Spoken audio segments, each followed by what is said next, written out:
reasons too we really wanted to bring it to the fore. So how are we going? I'm just talking for my CEO while she's getting herself organised, but you give me the sign, Tendayi, when you're ready to rock and roll. Yes, thank you so much, Kay. Can you hear me, everyone? Yes, we can. Good. I was trying to connect live from Zoom to Facebook, but then there was an echoing that was happening. So I thought to just use my mobile, and I'm live now. So if you want to share from Facebook as well, please feel free to do that so that we can reach out to many people out there. And it will be good to know if we are going well. So yes, I'm Tendayi Ghana. I am the CEO and founder of Born to Shine. Just like what Kay said, Born to Shine was birthed from my own personal journey, where I had to go through some tough times, having relocated from Zimbabwe to Australia. As we all know that, you know, when we say, oh, we are going overseas, we want greener pastures. But that was not the situation with me. But we thank God for past tense. Now I am here and helping others through this organization and the activities that I am doing. So this evening, we are going to be discussing with the guest speakers that we have here, amazing speakers. They are going to share their life journeys. And our theme tonight, it is lived experiences, how to unveil the secret storms. We all go through some challenges, and at times we look, you know, beautiful out there. We seem as if everything is going well. Yet we are dealing with some issues deep in our heart. And because of our status, we don't want to share. So today we are going to be opening up and hearing from the speakers as they share their journeys. So relax. We will have some moments where we will have just 5 minutes break so you can grab cuppa, you know, and you'll be taking down some notes. And those on Facebook, welcome, welcome. Hope you enjoy the show. Please feel free to share the broadcast if you can, so that we can reach as many people as we can. Thank you so much. So my special guests, as I introduce them, the first one is Dr. Richard Mafuriranwa. He is the CEO and owner of Rich Faith Counseling and Consultancy Services. He is a pastor, a motivational speaker, a social worker, author, psychosocial recovery coach, and counselor. He has got a PhD. He's a PhD scholar. He lives in Perth. So he's going to be sharing about his lived experiences on how he survived childhood sexual trauma and how he turned it into a life of purpose and resilience. So you'll be sharing the story just shortly. And then, Doc, if you are there, you can just wave and say hello to our lovely participants. Thank you, Tendayi, and thank you, everyone. Hello, everyone. Hello, viewers. Thanks for tuning in this program. Yes, then thank you so much, Doc. Our second speaker is Kay Merritt. She is a teacher, a radio presenter, an MC, an orphan advocate. She's a mom of 4 adopted children. 4 adopted children. We want to hear from her how she has been managing. She's also a board member of our organization, Born to Shine. She is discovering joy while navigating the bumpy road of parenthood, trauma, and mental illness. Kay would like to say hi to our lovely participants. Good day, everyone. Thank you so much for joining us today. And wow, that's a really big welcome. Thank you, Tendayi. I often feel like I'm going through the imposter syndrome with all those sorts of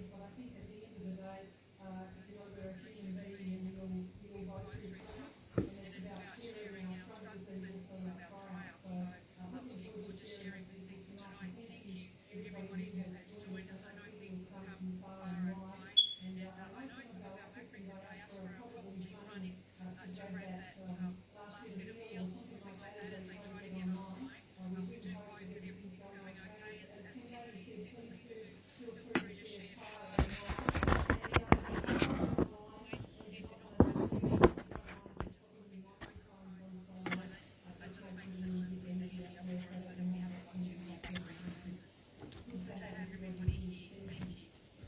Thank you so much, Kay.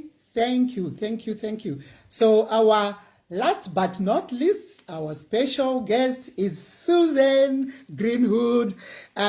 She's a wife, a mother, a CEO of Pharmacy Guild with over 700 staff.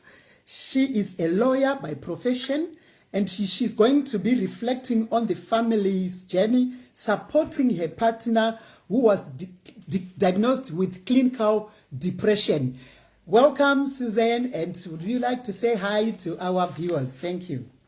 Thank you, Tendayi, and good evening, everyone. Thank you so much for letting us into your homes tonight, and really looking forward to the chat we're going to all have, so thank you. No worries. I'm trying to make sure that the people on Facebook can see as well. If I do it this way, maybe. I'm just trying to sort things. Yep.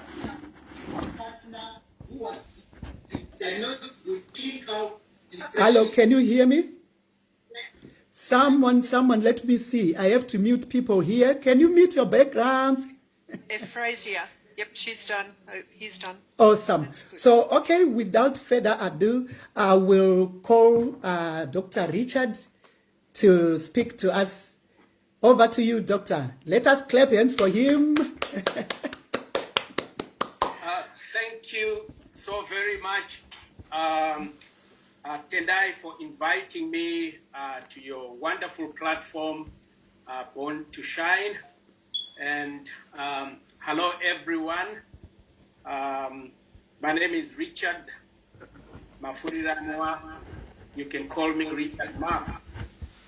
I am excited and delighted to share my lived experience on how I survived childhood sexual trauma and turned it into a story of resilience and purpose. Thank you so very much. To begin my sharing tonight, I am going to begin by telling you a story about a girl that was called Tulia, who lived in a neighboring village where she was not quite well known. Now, Tulia was going to school, and for 3 weeks, she came to school late. And every time that she came late, the teacher punished her. On the 4th week, Tulia did not attend school at all. And many thought that she had given up on school because the teacher would be punishing her each time that she came late for school. Tulia reported again on the 5th week to school, and this time around, she came earlier than everybody else. And when the teacher came to class, as usual, Tulia was punished for not attending school the previous week. But the teacher was also kind enough to comment her for coming early that day, stating that the punishments had finally yielded some positive results. Just then, Tulia asked if she could say something, and the teacher gave her permission. She started. I have been raised up by a single mother, without a brother or a sister. 5 weeks ago, my mother got sick and was hospitalized. The 3 weeks I came late, I had to prepare something for her and pass by the hospital to deliver the same. Unfortunately, my mother got sick and terribly sick and passed on last week. And the reason I didn't come to, and this is the reason I didn't come to school. We buried her last Friday. Today I came early since I didn't have to go to the hospital, and I also did not have to prepare anything or even to pass through the hospital. And now that my mother is gone, I will always be here early. As Tulia sat down, no one in the whole class was able to hold their tears. The teacher was not spared either. How many times do we judge and punish others for some sort of lateness, for some sort of things that might not be going well in their lives? We often hear statements such as, when will you find a job? When will you move out? When will you get married? When will you do this and that? And the list, ladies and gentlemen, goes on. But the question is, do we ever attempt to understand the situations, the stories behind the people that we come in contact with in life?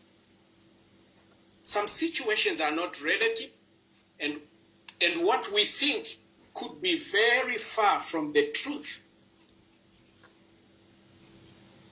The moral of the story that I've just told you about Tulia is that everybody that we meet in life has got a story to tell. Everybody that we encounter might be going through a rough patch in his or her life. And this is the reason why we need to be mindful to everyone that we contact, that we come into contact with. Ladies and gentlemen, my name is Richard Muff, and this is my story. I was born in the early 70s. And at about age 6, having been born in a polygamistic family, and being the only child in this big family, and my mother being about the 4th, if not the 5th wife, she only gave birth to one child, who was named Richard. And this is me. Now, because of family and domestic violence, my mother ran away from home to the city. And I had to be taken to where my mom was now working in the city. And when I reached about age 4 or 5, my father took me back and began to stay with me with a stepmother that was in a place called Domboshawa, about 30 kilometers from Harare, Zimbabwe, where I was born. And now it so happened, ladies and gentlemen, that at age 6, I remember so very well, I was left under the custody of a stepsister whom I looked up to as a guardian at the moment, whom I looked up to as a protector. I was naive, young, and vulnerable. And I remember my sister lured me into the fields, maize fields, and she began to make sexual suggestions to me. I was young, innocent, and vulnerable. I didn't understand what was happening. And before I knew it, my sister sexually molested me. I felt dirty, my childhood stolen, my innocence stolen, abused, and violated. I had a roller coaster of emotions. I didn't understand what had happened, and neither did I have the capacity to tell it to my father, who on a daily basis would leave home early in the morning going to the beer garden, and he would return at night. No one knew what had happened. And for some time, I was withdrawn. I remember experiencing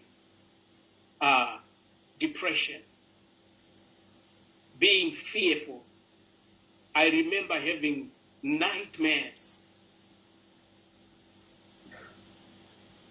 with no one to talk to. My mother was not there. I was staying with a stepmother. I couldn't tell her what I was going through.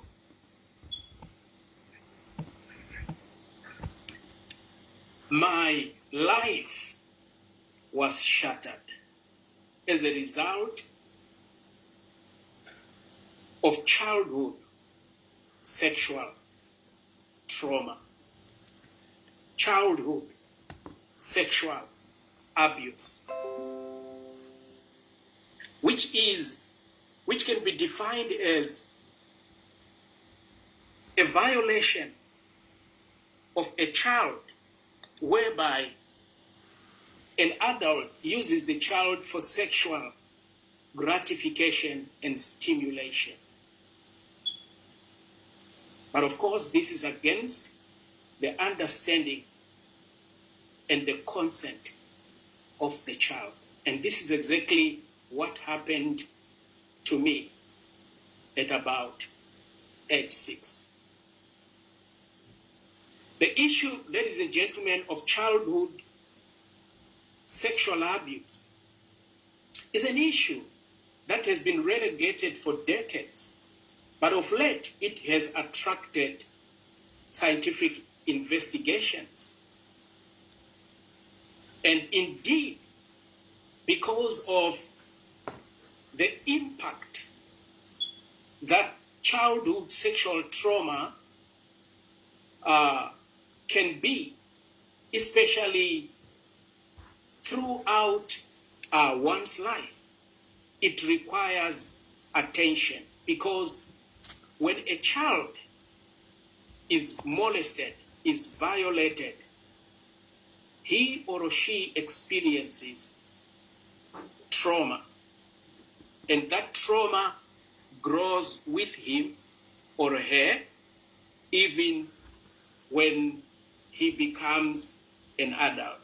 And this is exactly how I felt, and this is exactly what happened to me.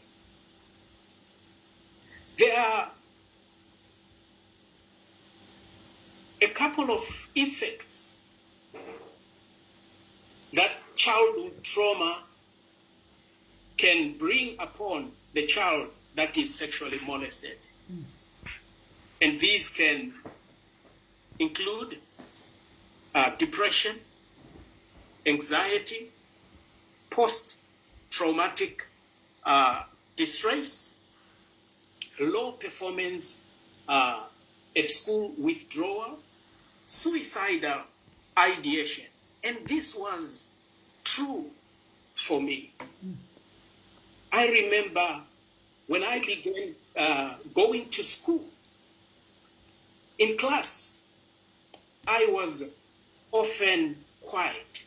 I was withdrawn, even though I knew an answer to a question that the teacher could ask. There was always a voice in me that would say, not you, Richard.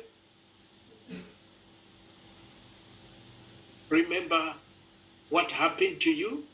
Remember how dirty you are? You are not entitled to respond. I had a very low self-esteem as a result of what had happened. I do remember a time whereby I wanted to go to the bathroom, but I felt very timid. I felt very shy to just go up to the teacher and say, excuse me, madam, can I go to the toilet? And I remember peeing in my pants.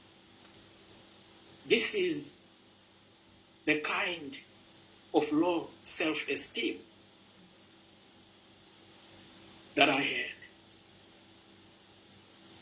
And I remember the sexual violation going on, not only by the stepsister in question, but by other family members.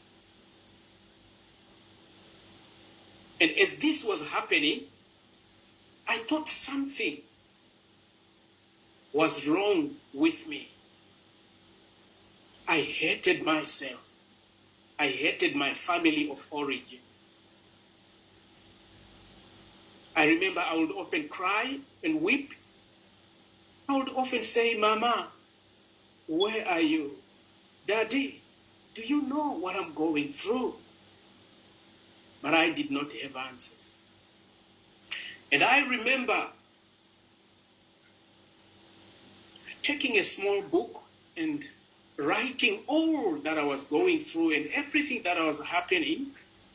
And on the cover of that book I wrote, if you find me dead, this is why I have killed myself. I had suicidal ideation.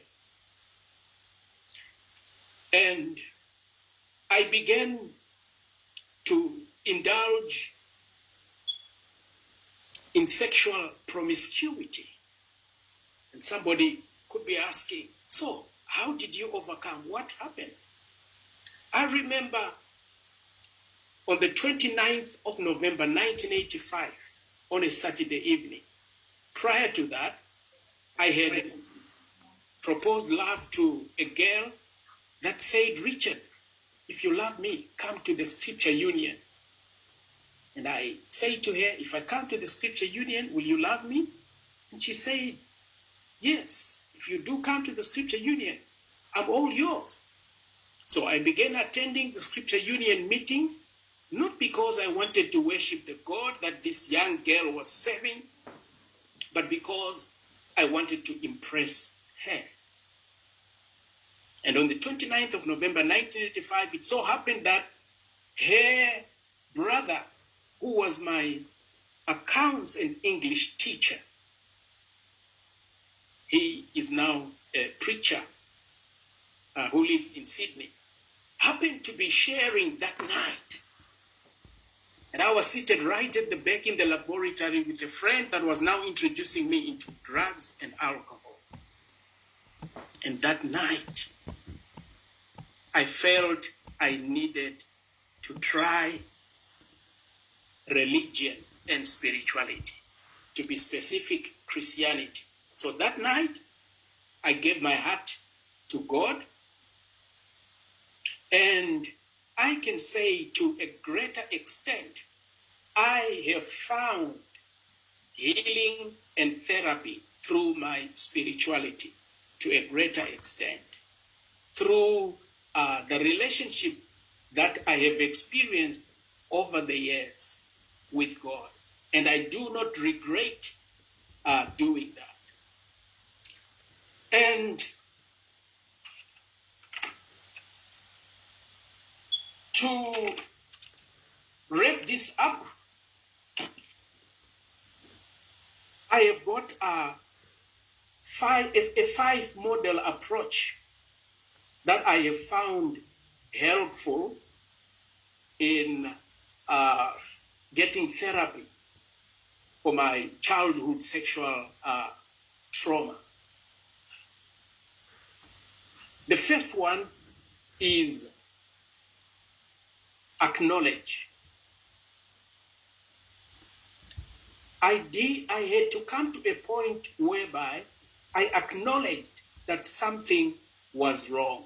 I was violated when I was a child, and this was impacting and affecting me. And number two,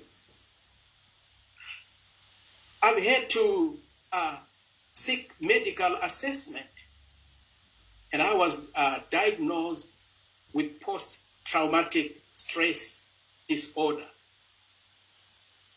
And number three, I had to accept myself, accept what happened, and accept the fact that I am not what happened to me, but I am who I decide to be. And number four, I had to take action. I had to seek therapy. I had to surround myself with like-minded people who were interested in my well-being. And I'm so grateful to the doctors that have been there for me.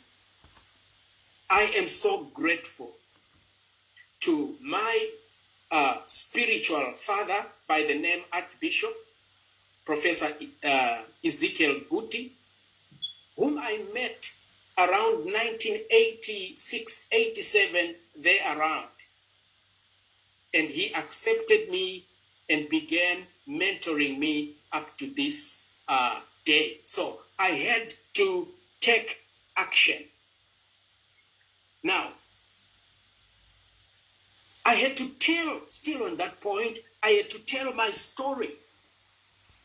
In silence, shame is allowed to grow. And what is kept in secret, ladies and gentlemen, has power over us. And for a long time, I did not tell my story. From 1976, I only began telling my story in January 2015, and that was 39 years later. We can't heal, ladies and gentlemen, what we don't reveal.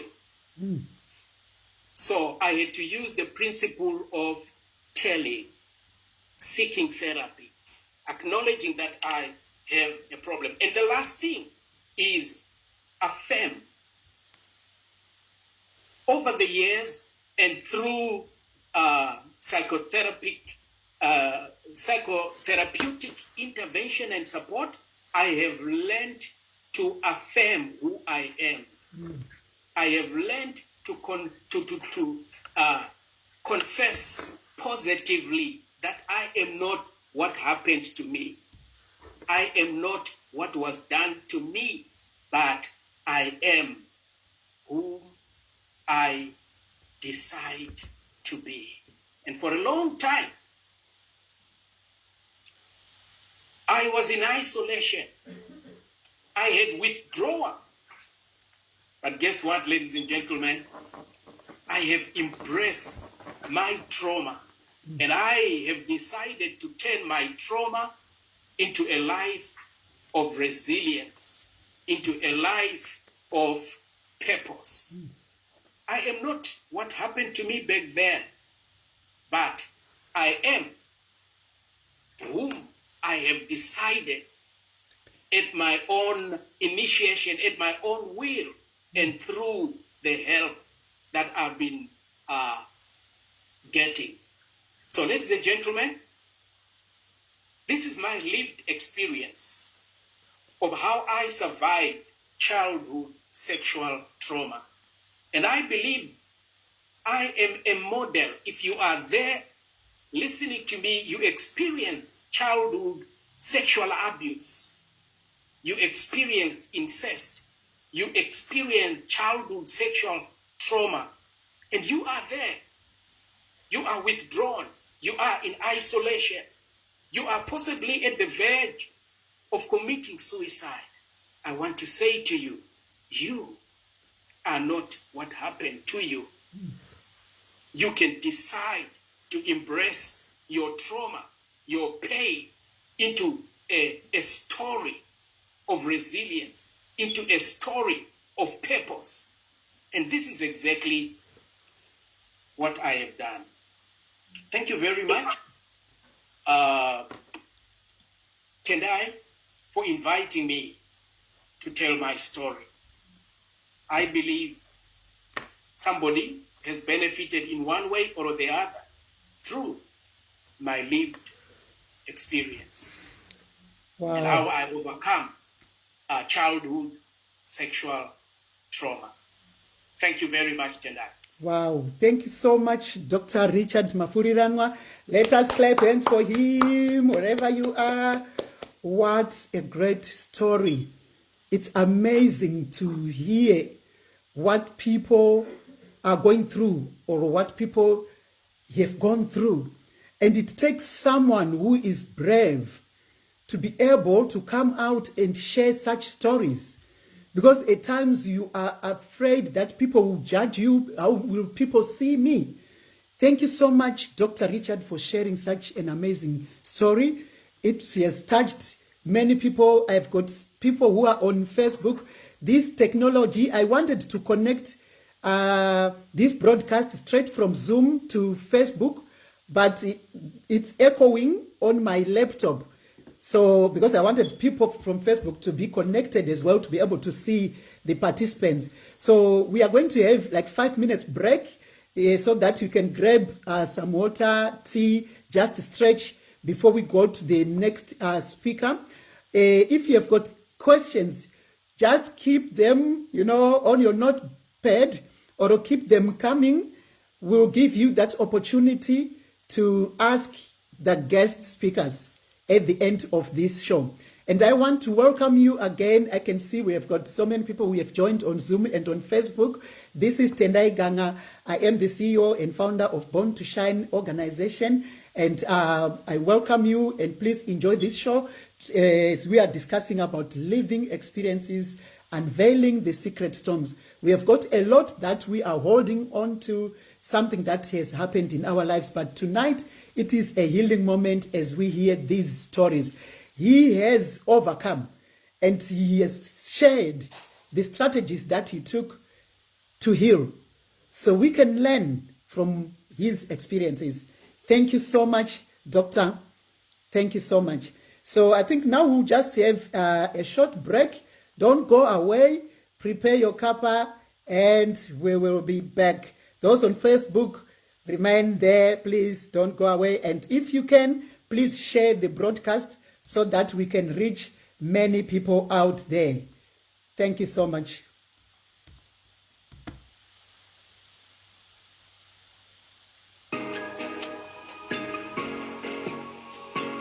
Thank you so much, those on Facebook.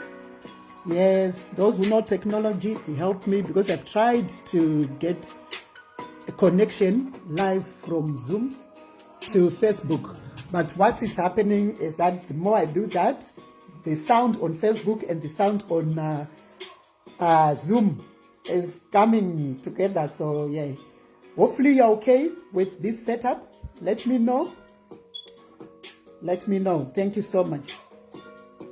Yes, as long as you are hearing, and maybe I'll turn and make sure we are changing this. Thank you.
Put the pillow.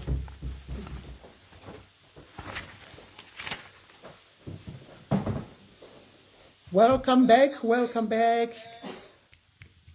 Can you hear me wherever you are? Here we are on Born to Shine. Lively discussion here as we are going ahead with our event, Lived Experiences, Unveiling the Secret Storms.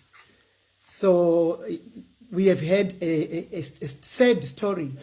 When you think you have got a relative who is supposed to be looking after you and they come in to harm you, it's so sad.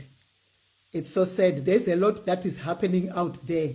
And I'll take this opportunity to share some numbers that you might need in case you need help out there. There is Headspace here. These are the numbers for those in Australia, but whatever country you are watching from, it's important to seek help. So in Australia, there is Headspace, and the number is 0390270100. The number again, 0390270100. And Lifeline, it's 131114. 131114. Beyond Blue, 1300224636. Thank you so much. So as we proceed with our broadcast, now we are going to our second speaker. Welcome, everyone. I can see more people are joining. Thank you so much for your time. So our second speaker, that's Kay Merritt. She is a teacher. She's a radio presenter, an MC, an orphan advocate. She's a mother of 4 adopted children. And she is discovering joy while navigating the bumpy road of parenthood, trauma, and mental illness. So here's our beautiful Kay. Over to you. Thank you so much, Tendayi. Look, what an absolute privilege to be here this evening. And I just want to check, just give me a thumbs up for those who have their video on. Give me a thumbs up if you can hear it nice and clearly. Yep, thank you so much. That's awesome. Good job. And hopefully there's no echoing happening. Decided that Tendayi and I would be in the same house today so that we could share the nerve load. And it's been a little bit like that. I was so encouraged to be asked, but at the same time I was actually quite frightful and fearful as a radio presenter, which I've really enjoyed. I've enjoyed being behind the mic, and I can't believe it. My phone, my computer's now saying that the battery is running low. So I'm just saying that out aloud so that maybe Tawana or Tanatswa will come running and plug me in so that I don't get cut off. Girls, if you're around, that would be awesome. So one of the things that I'm actually used to is I'm actually used to being behind the microphone and nobody can visibly see me. I'm not used to being seen. I'm used to being on air and not being heard. And I sort of would joke quite often and say I have a great face for radio. And here I am, instead of being asked to be the MC this time, Tendayi has actually asked me if I would be able to talk, which was lovely of her. Tendayi, if you can hear me, just tell one of your daughters to come out to me so I can give them a power pack to plug me in. That would be great, because I think I'm about to die any minute. So I thought before I get started, I'll get plugged in. And don't you love technology when it works? Okay. It doesn't work. Yes? No worries. You can come over here. At least you are talking so I can move aside. I think that might be a good idea. Yes, Okay. yes. Come over. That will be good. Pete. Yeah, let her come. Sorry about that, because we're trying to separate ourselves and we can hear you. So she'll be sitting here. Come and sit here, my sister. It's okay. All right. Sorry about that. We are all sorting it, and Apologies. listen to Kay. Just make sure I can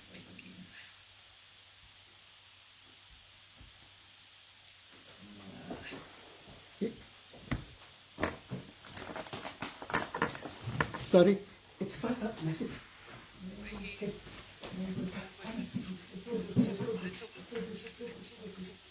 Are we on? Can everybody hear me? Yep, okay, sincere apologies for that. She wants me to move over there, but I'll be in a brighter light. I don't want you to see all my wrinkles. Okay, so the whole point about being behind the microphone and not visible. So I'm not going to get into the bright light where she is. I'm happy in the hallway here. Absolutely. So look, g'day everybody, and thank you so much for the opportunity to share. My apologies. I actually turned off my microphone and camera a little bit earlier when Dr. Richard was speaking, and the reason I actually did that was two reasons. One was I needed to blow my nose cap quite loudly because I've got a loud nose, but also it was quite moving what he shared.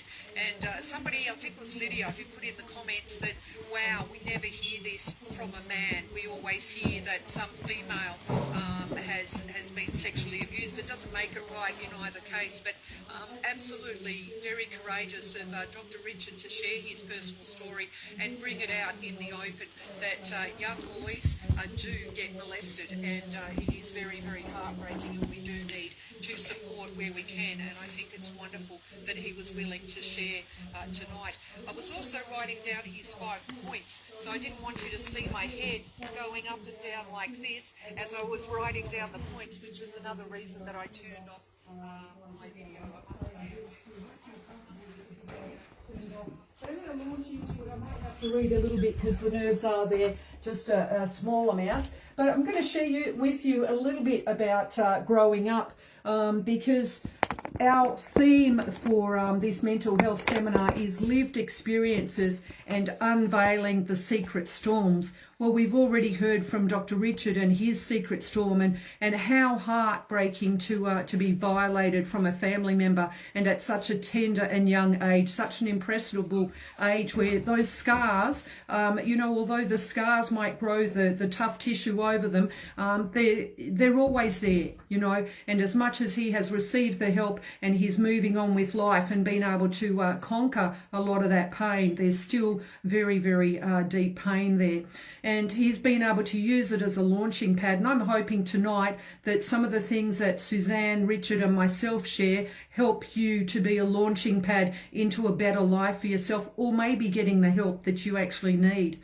So as I just read a little bit, I was trying to gather all my thoughts together because in a session like tonight, we only have a very short time, really 20 minutes to actually share a personal story is actually quite short. So I'm actually going to read a bit so that I don't wander off too much, because I'm one of those people who can, it's meant to be a single branch and I can become a tree very quickly. So I'm going to try and avoid doing that. When I was growing up, I might just ask William if you could put your microphone on mute, mate, and also Ia or La. So if you are listening in tonight, great to have you. But if you could pop your microphones on mute, that'd just help us with the background noise and the feedback. So when I was growing up, my family lived directly across the road from a primary school.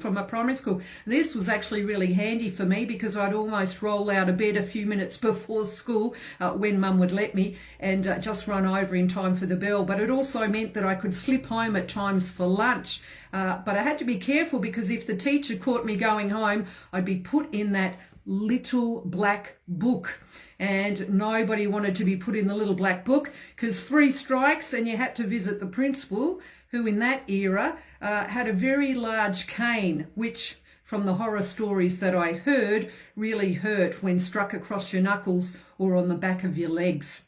I managed to not get 3 strikes, thank goodness. The downside of living across the road from the school was that most people at school thought they knew what was going on in our street, and there were often questions asked by students when I would go to school.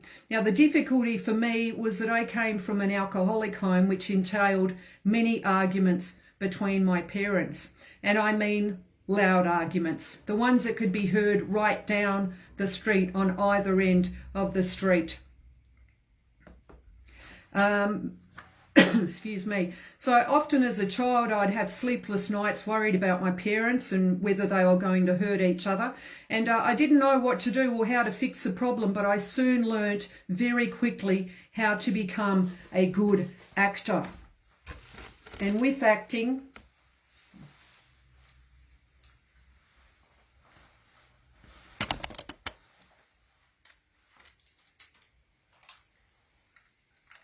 often we try to disguise ourselves.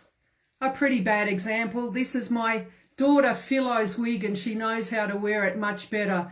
But sometimes we go through life acting. And that acting caught up with me last year when I went through a pretty tough time. I'm going to skip ahead a few years. I'm going to take off my acting gear and come back to you. As a child of alcoholics, I learned to pretend that everything was okay. I learned to be a peacemaker at times.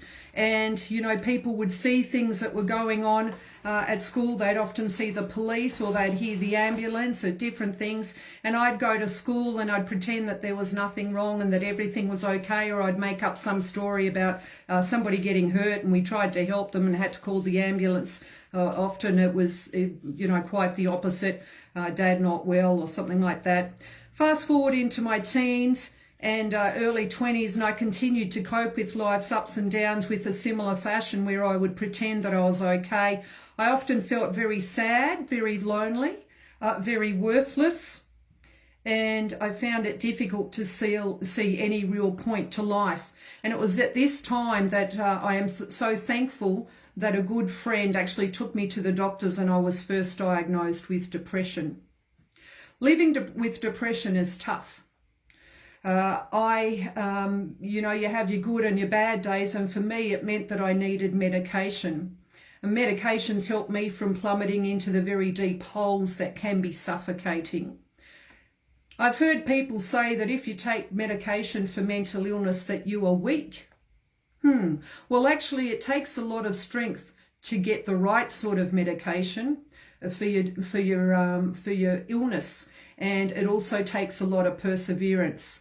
It's interesting, I don't hear anyone saying that you're weak if you take medication for your diabetes problem. And yet often mental illness like diabetes is a chemical imbalance which can be greatly assisted through medication. Medication doesn't cure you from depression, but it can certainly help you cope better with some of the very bumpy roads in life. Medication alone, though, is usually not enough. As Dr. Richard mentioned in his story, he shared about, psychotherapy and some other things. For me, other vital tools are exercise, even just a walk a day, positive connections, meeting up with a friend for a cuppa, and counselling, trying to get the mess that is in my head out onto the table so it can be dissected, explored and discussed into a little bit of a more rational thought. So throughout my life I've had highs and lows. Just a couple of dates just to bring you into the present time. 2005 I got married to my husband. I was 39 at that time. We lost our first child during pregnancy in 2008, and due to grief I took a year sabbatical in 2009. We took a whole year off and we headed over to 4 different countries to try to help. I said to my husband, we can't stay at home. If we stay at home I'll plummet into grief, and that actually won't be helpful. So in some ways, by doing the volunteer work, that fed off the healthy endorphins, but I realised too that I wasn't actually facing my grief. In some ways I was just burying it. In 2010 we actually were in New Zealand, and I'd spent some time in 2009 in a place called Haiti, a little island, part of a little island in the Caribbean, and my husband and I had applied to adopt 4 children at that time. Due to the humanitarian paroling happening in that children's home, our children that we had applied to adopt had actually been flown over to an American family, and we lost all contact with those children that we had signed for in court. That was yet another grief. 2010, when the earthquake occurred in Haiti, and because we had had such strong contacts with Haiti, a friend of mine who's a wonderful lady, we call her the Mad Motorcycle Midwife, Lisa, and I decided to return to Haiti and try and help in whatever way we could. And we ended up on a mission called the Haitian Christian Mission just outside of Port-au-Prince, where a huge tent city had been built, and we were helping with this mission through education and through medical missions. We would go very, very often to the tent city across the road to help the children over there. Many of the children had lost their parents. Excuse me if I get a bit emotional. Many of the children had also lost limbs due to that earthquake. And all we had to offer them was a trauma teddy that was given by the Canberra Hospital. Not a lot of comfort, but it was all we could really do, and just love on them in different ways. There were many parents who had lost their children. It was a very tough time. 2010 also led me to a little children's home in the north of Haiti, a children's home called the Good Samaritan Children's Home. When we first met the children at that home, they were in a very desperate situation. They'd had not eaten for 7 days, and they were struggling. Lisa and I had already seen very desperate kids, children who had lost parents, who had lost limbs, and now we were meeting kids that had little distended bellies. They had illnesses and fungal infections all over their little bodies, and they were in a very poor situation. To be honest, all I could do was cry. We had spent a year doing the sabbatical, and my husband and I had pretty much emptied our bank accounts at that time for the work that we were doing overseas. But I contacted him and said, we need to help these kids in some way. And so he connected with our local church, and with lots of friends and people sent money so that we could actually start by helping with some vital necessities, which was food and education and better accommodation for the children. So we worked with the committee from that children's home to assist those children. Believe it or not, as we were in shock and grief, we had a young lady who asked us to adopt her, and from that we ended up adopting 4 children. And that has been a very bumpy road indeed. It's been a roller coaster road. It's been a road of many joys, many highlights, from our first adoption process, papers going in, to receiving word that no, you're not going to be able to adopt the 4 children, but you can adopt 2, and then deciding what we should do, to then receiving the good news that we could adopt the 4. Highs and lows, and then arriving in Australia and, oh my goodness, I'm very underweight. I've got every tropical illness you can think of. I've now got 4 children who don't speak the language. How the heck are we going to get them into school? Do I have the capacity to homeschool them? No, I'm too exhausted. What can we do? And thankfully, Waniasa Introductory English School Centre were absolutely fantastic. They'd send a little bus our way every day, pick up our kids.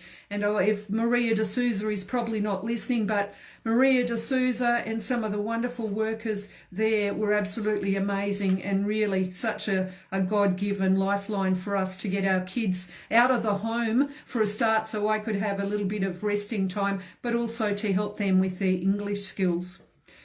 So as we move along through life, each child has a different journey, and each child had come from a different background of trauma. Trying to navigate some of that trauma was difficult, and I will say that I did not have the experience. I did not have a manual on how to help children who had been through different forms of abuse, children who had been left wandering the streets trying to find food, children who had been sexually abused and sold into slavery, children who had been suffering from post-traumatic disorder.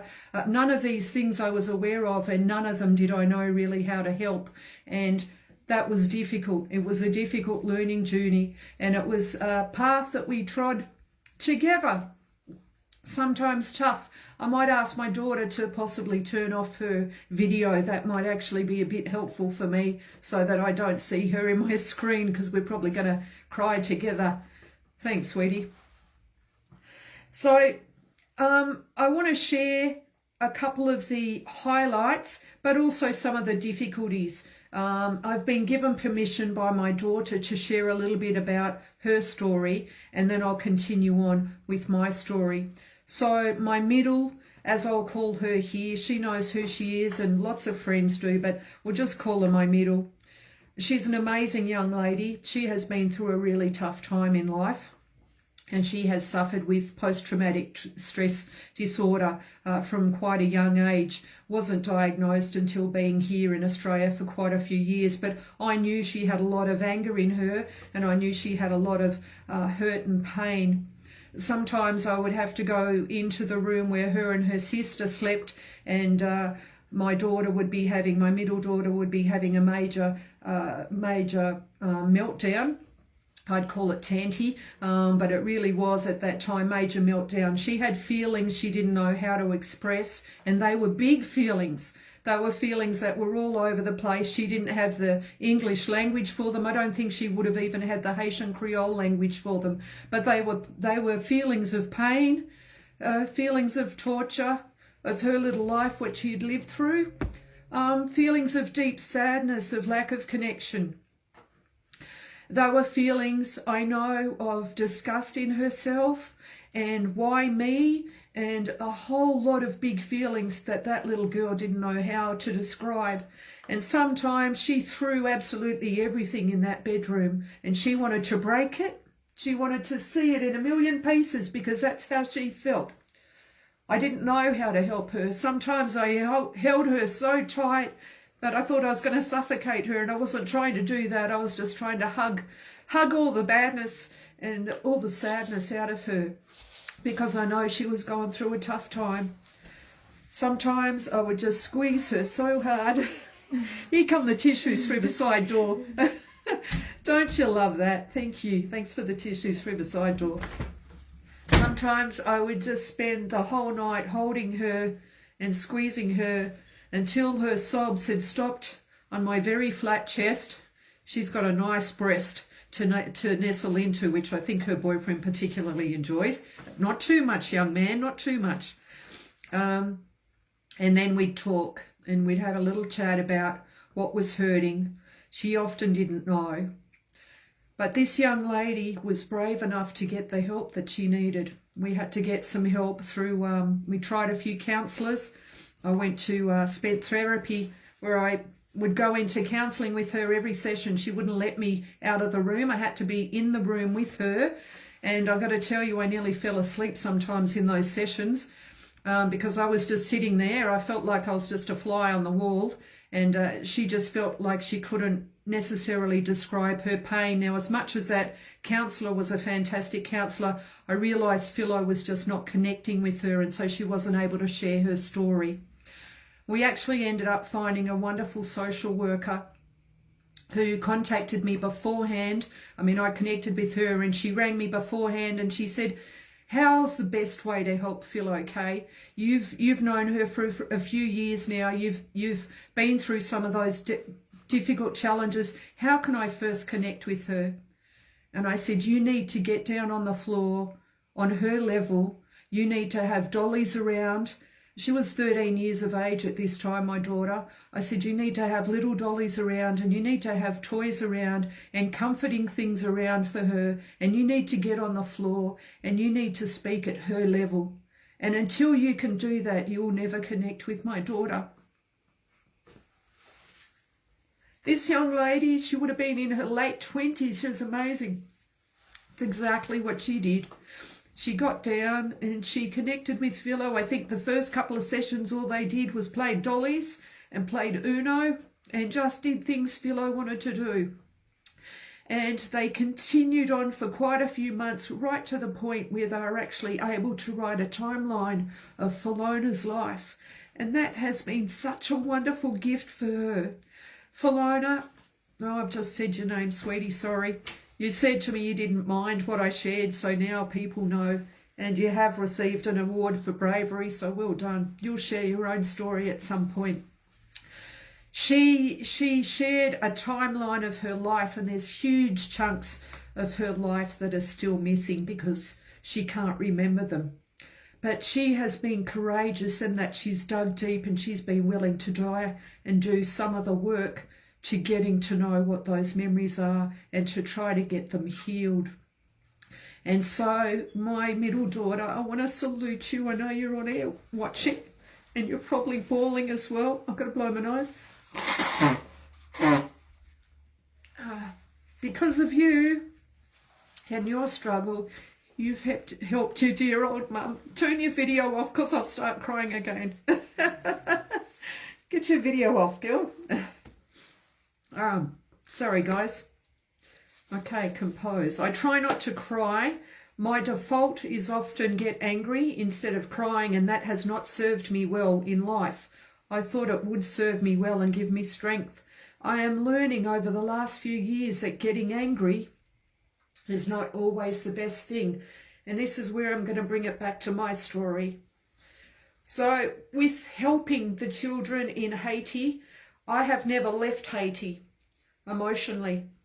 And this is where I speak to my African brothers and sisters, my Indian brothers and sisters, anybody else who comes from another country, because you know that you can leave your country, but your country is still inside of you. My country is Australia, but I have many, many children that I still care about in Haiti. So as most people here in Canberra head to bed at night, that's when my children in Haiti are usually connecting with me. Mummy Kay, we haven't got enough to eat today. Or Mummy Kay, school's about to start and we need some books. And by the way, I haven't got a uniform that fits me.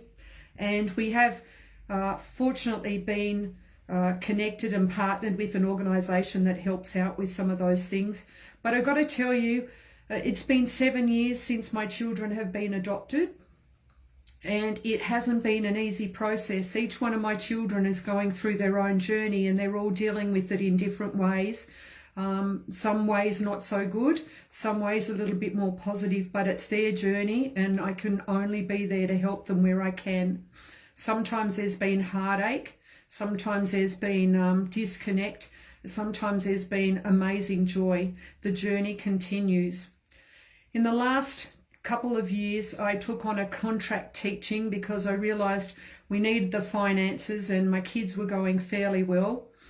And one of the things with my depression is about the whole acting.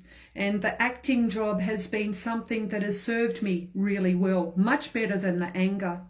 But I ended up at a school which is actually a great school. So please don't, if you do know the school, please don't think I am dissing the school, because I am not. It's a wonderful school. There's wonderful staff there and wonderful students. However, like in any school, you have the odd few students who really don't want to be there and they just want to make life hell for the teacher. And sometimes they're just going through their own hormonal changes that they can be, quite honestly, rat bags.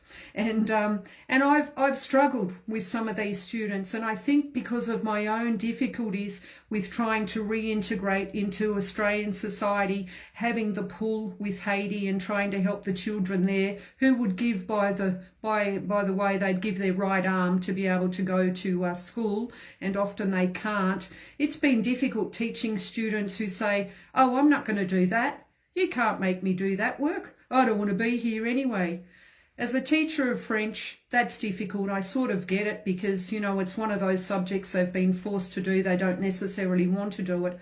But it's been heartbreaking too, because I know there's been a lot of children who would love to go to school, who would love to have the opportunity to be educated. And particularly, I think of those children that I still try to assist in Haiti.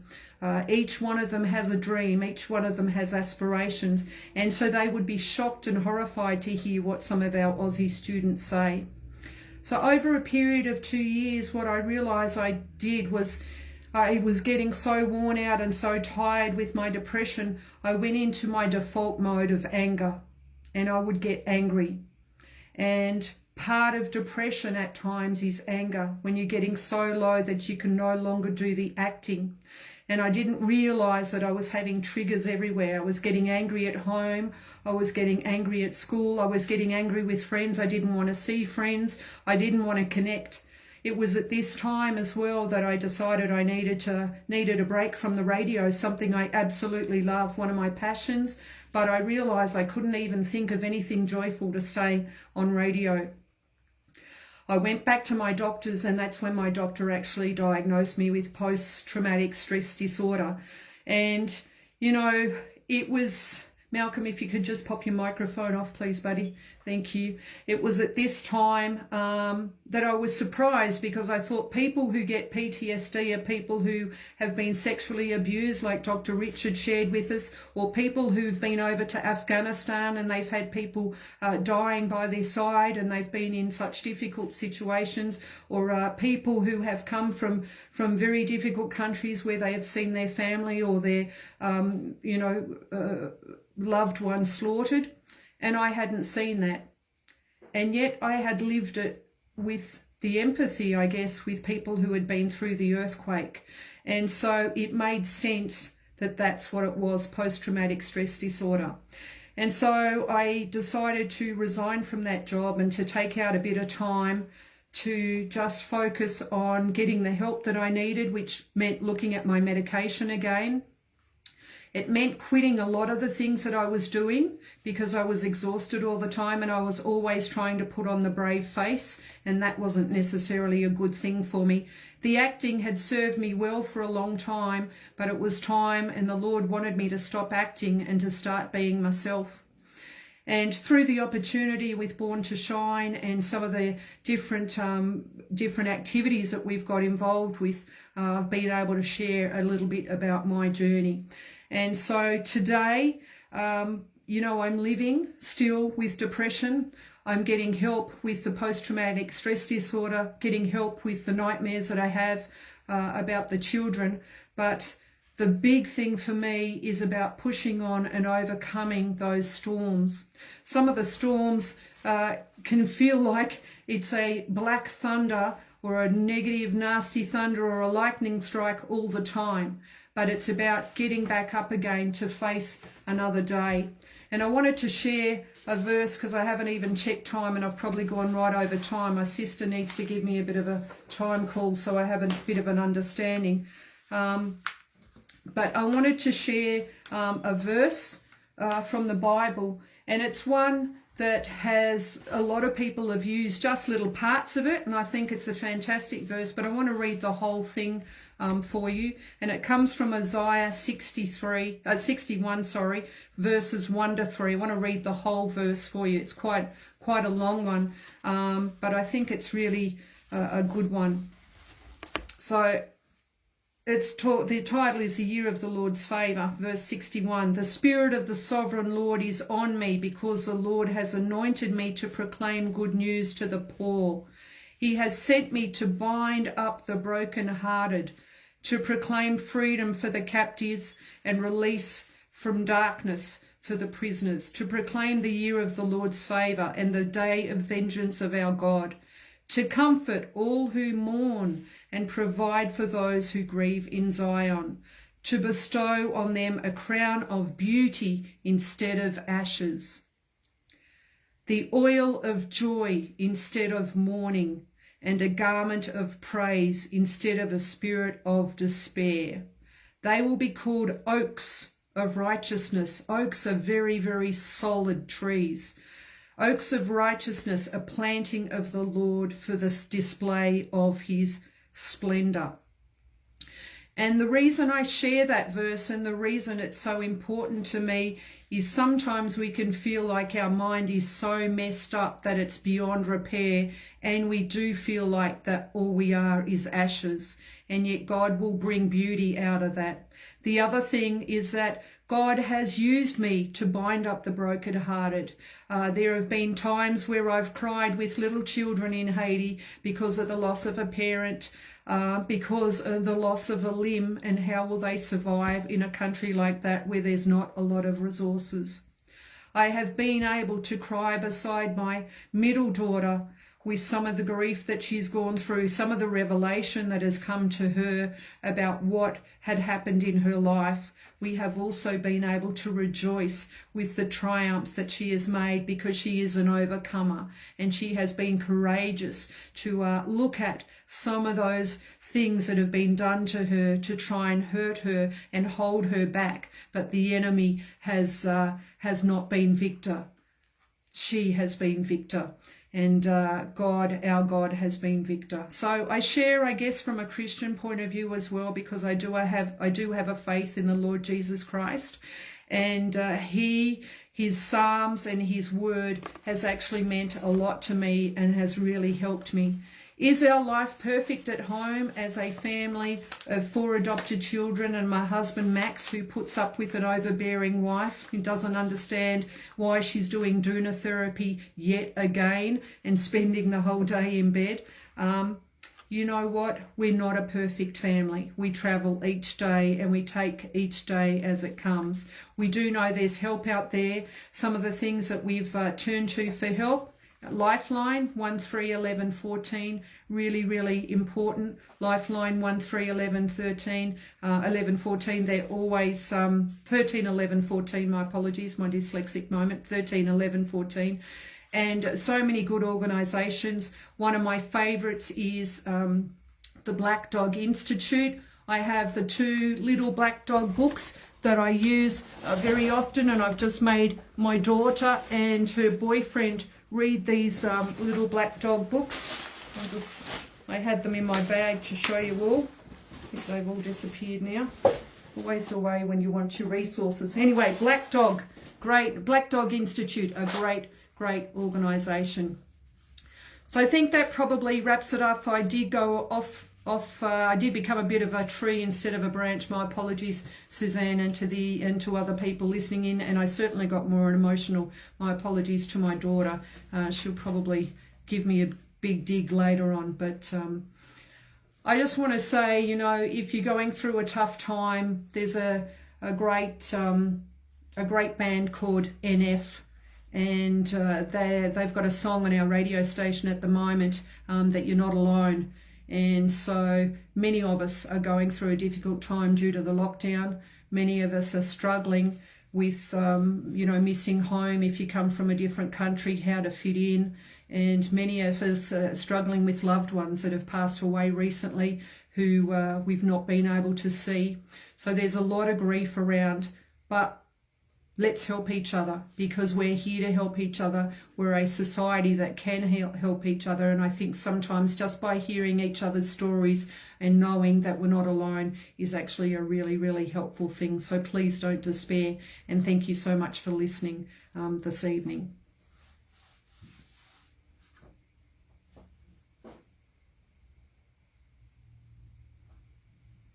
Wow. Thank you so much, Kay, for such a touching story. It's amazing to see the necessity of the things that we go through. There are storms that people are experiencing. A lot is happening, and Kay has been brave to share their story with their children. What a mother, a teacher, a strong woman in the community, and you are supporting your children, you are supporting a lot of people. I appreciate you. Thank you so much, everyone on Facebook. Yes, we have got people on Facebook. Thank you. She is pouring from her heart indeed. Thanks, JJ. You see, when we hear these real life issues, it's a way to say wherever you are not alone. You are never alone. And we are learning from the strategies that they have applied in their lives to seek help. And it is through our tight, situations, our challenges, that we rise as strong women and men who are able to reach out and help others. And the journey is not easy. Imagine how she had to deal with grief, losing her baby, and then she went to Haiti, where she was seeing all these traumas, following the earthquake. She has experienced a lot of things. I like that part where she mentioned that she had to look after 4 children. We have got different emotional levels. And at times, for us to be able to help someone, we need to come down to their level. That way we can understand and see where they are coming from. Because at times it's easy to judge, especially if you have never been in a challenge. You'll be like, what's wrong with them? So unless we bend our knees, we kneel, we come down to the same level, we'll be able to listen, we'll be able to understand where they're coming from and help them. Thank you so much. Yes, there's a message here on Zoom. Someone is saying, Kay, I needed your testimony. Thanks for sharing a life transforming story. Yes, thank you so much. Thank you both. That's Suk here. Thank you, Suk. Really appreciate the courage and strength for being so open and real about your stories, struggles, and triumph. Yes, you are a strong woman, my sister. We have worked together and we are there for each other. And thank you, everyone. Those who are online as well. I didn't have the chance to see your messages. Mel says, great sharing and highlighting of mental health issues. Nyasha Moyo, what you are sharing has made me understand what happened with a loved one. Thank you. Yes, thank you so much. So now we will move on to our last but not least speaker. Yes, we are going to go into a time of questions and answers. So, yes, I can see someone who has said, I've got a question for Richard. Maybe let us have the questions all at once. Is that good? Thumbs up, so that we can give our last speaker that chance to speak whilst everyone is here. Okay, thank you. So our next speaker, last but not least, as I've said, it's Suzanne Greenwood. She is a wife, a mother, and a CEO of Pharmacy Guild. She is a lawyer by profession, and she is reflecting on her family journey, supporting her partner who was diagnosed with clinical depression. Over to you, Suzanne. Thank you, Tendayi, and look, it's been a privilege listening to Richard and Kay, and welcome to everyone, listening, because it really is a gift to be able to join you all tonight. Tendayi invited me to share my account of my lived experience with you, with the theme of tonight being unveiling the secret storms. And that theme just really resonated with me. In sharing my story, I am not so presumptuous as to ask you to think that I have all the answers for you and your family. I'm not a mental health professional, and I'm obviously still working out the answers myself. But I do hope in having a chance to hear from me that you'll understand that you're not alone, that we're all on this earth together, and that in that togetherness we can share and find love and support. Now, I noticed before when I flicked through to the second screen of people on the Zoom that my husband is here. A lot of what I'm going to talk tonight about is a shared story from both of us, so it's probably terrific that he's able to listen in. So, look, a little bit of background I wanted to share firstly about me, just to paint the scene for you. I grew up in Brisbane. Married a Melbourne boy, so my husband's from Melbourne. We're a bit of a mixed marriage. And for the last 7 years, though, we've been living in the bush just outside of Canberra with 2 kids, 2 dogs, and lots of birds and wildlife and everything else. As Tendayi said, I am a lawyer by profession. I'm still an admitted solicitor, but for the last 10 years or more, I've been in roles as the national CEO for various not-for-profit organisations. So we moved to Canberra for my previous role, which was as the CEO for Catholic Health Australia. Catholic Health Australia is the peak body that sits over the 80 Catholic hospitals across the country and about 500 aged and community care services. And through that time, I've really become a fierce advocate for improved health and wellness outcomes for all Australians. In 2019, I was appointed as the National Executive Director for the Pharmacy Guild of Australia, and the Guild represents the community pharmacies, so your local community pharmacies, of which there are over 5,900 of them spread across the country. And at the moment, of course, they're doing an awesome job by making sure the COVID vaccination rollout really gets some momentum to keep everyone safe. Over the years, I've held various roles in government and the private sector. I've sat on many boards and committees. I've received awards for academic achievements through I've got a Master's in Law, I've got an Executive Master's of Business Administration as well as my law degree. I was the Australian Healthcare, Pharmaceutical and Biotech Lawyer of the Year for Australia a few years ago. I've been a finalist in the Telstra Business Women of the Year Awards, etc., etc., etc.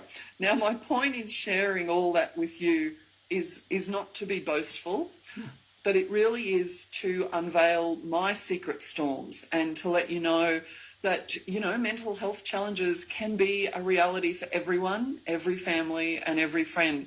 Because from the outside, it probably looked like I had it all. And so from the outside, people would have thought there were no cracks in my beautiful life. So my story starts in about 2002 when my husband and I, we were flying high, we were very much in love, we'd bought a house together, we had great professional careers, and we were expecting the birth of our first child. Unfortunately, though, I was suffering quite seriously from preeclampsia during my pregnancy. I was working crazy hours in a law firm trying to get through everything that I could so that I could go on maternity leave. And my husband had an executive role at the time with Qantas where he had 600 staff under him. We were just crazy busy people, almost too busy for each other, and we really didn't see what was coming. I wasn't feeling great because of the preeclampsia, and so my gynecologist decided to try to induce me and deliver the baby. So we toddled off to hospital that day, and they tried in the morning, didn't work, tried again at lunchtime, didn't work, got to about 7 o'clock that night, and so after the 2 attempts and the full day at hospital, they decided to let my husband and I go home. My baby wasn't actually due for another 4 weeks. As we were leaving, though, one of the midwives took a paper towel out of the hand towel dispenser on the wall, and she wrote the phone number on it for the delivery suites. And she just suggested that I phone back the next day, that I phone tomorrow, and that perhaps I might come back in to be rigged up to some of the machines to keep monitoring me and work out what we were going to do. So we went home. Through the night that night, I wasn't sleeping well, I wasn't settled, and I actually spent most of the night in the bathtub. We were lucky to have a very big bathtub, and I just tried to sort of float through the night to alleviate some of the pressure from my belly, I suppose. And in the morning, I said to my husband, look, I don't feel great. And he was like, oh, do you think you're having a baby? And I was like, well, I don't know what it feels like to have a baby. I've never done it before. But we just didn't think things were right. And so, we had that phone number on the paper towel. And so this is probably when my first miracle happened, actually. The midwife who had just started her shift that I was talking to on the phone, she just started the shift the night before when we were there, when she gave me that paper towel. And when I phoned the next morning, it was her who answered the phone. So she knew who we were. She knew, that we'd had a pretty big day of things the day before. And so I described to her, I described how I was feeling and what I was, experiencing. And she recommended that we come right in.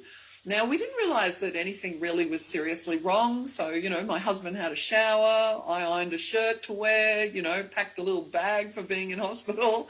And so, we headed off in the car. And even while we were driving there, my husband said, should we call your gynecologist? And I was like, oh, no, when we get to the hospital, they'll let him know if it's, he needs to be there.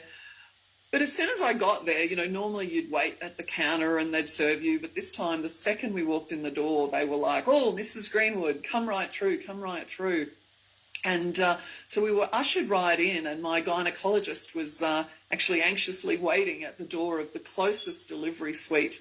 And so, you know, he immediately called me in and lay down on the bed, and he had one of those little handheld ultrasound machines where they listen to your stomach. And in surprise, he exclaimed, "I found a heartbeat."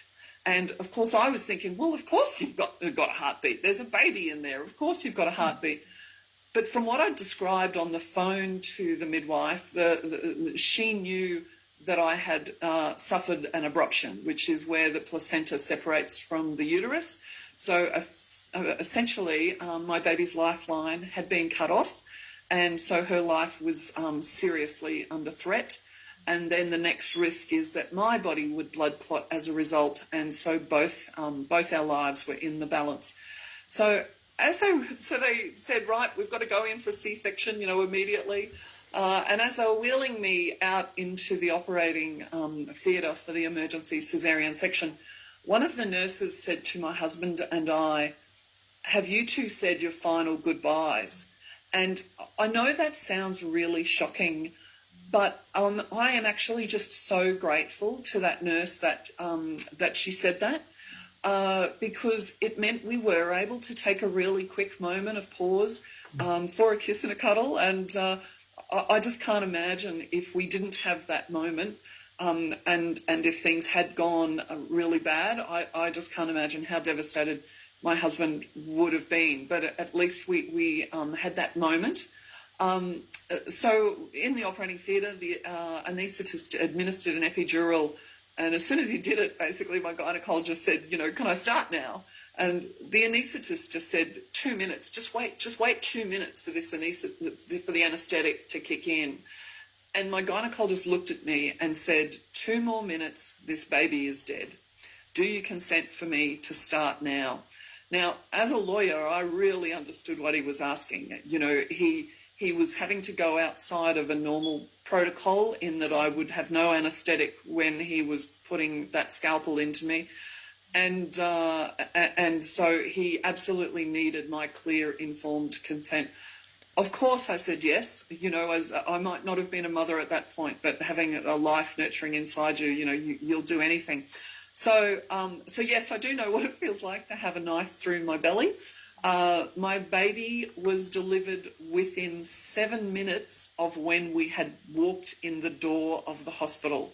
So this all happened. It's probably taking me longer to tell you the story than what the reality was. It was really quick. And as soon as they plucked her out of me, they absolutely pumped me full of morphine to kill the pain. I think I had enough morphine to knock out an elephant because, of course, I was throwing up then for the next 24 hours from it. But look, it did the trick. My daughter was very blue when she came out, but she was alive. And fortunately, you know, very quickly the doctors got her breathing and everything else. So, look, I will just quickly fast forward 19 years to now, just to assure you that my baby girl is now a thriving and beautiful teenager who is studying science at the Australian National University. So she certainly didn't suffer any developmental problems with being delivered early and delivered blue and everything else. But you know, this also was a bit of an epiphany moment for me in my career. To that point, I think I thought that what I did for a living was important, that as a lawyer I was, you know, working on a lot of interesting projects and big projects and for clients. But really, as a lawyer, if I was a success, that meant that I was lining the pockets of my clients or the pockets of the owners of the law firm with more silver. Like if I made more money for everyone, then I was a success. Yet being in that hospital, you know, to me, that was my epiphany moment. To me, those health professionals, what they do for a living, you know, that was really important work. And so Tendayi, as a nurse, she will always have my deepest admiration.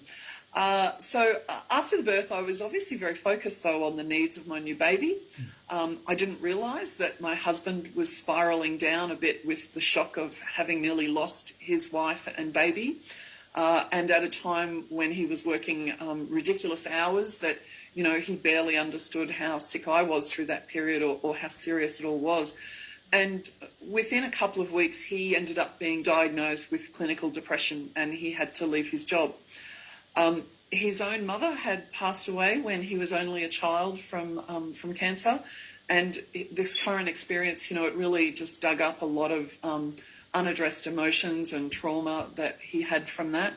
And so it's the benefit of hindsight, everyone. It's a wonderful thing. You can kind of see exactly what kind of led us to be in the position we were in. But unfortunately, at the time when you're in it, you just don't see things as clearly to understand or what you should do. And look, many people around us didn't understand what was going on. They really thought things like, what has he got to be sad and depressed about? He's got a lovely family, a successful life, like, why is he sad? But, clinical depression doesn't necessarily equal being sad. And the emotions are very complex for anyone that's struggling with that. For him, it wasn't sadness. I would not have described my husband as being sad or depressed. But for him, it was things like an absolute inability to make decisions, even the most basic decision, and an inability to undertake kind of just normal everyday functions that we might kind of take for granted. And so that's very much why he had to leave his job. So I found myself as a carer of a newborn baby and as a carer for my husband. I had to take him to doctors and psychologists' appointments. I had to negotiate his payout with his bosses at Qantas, who felt quite responsible.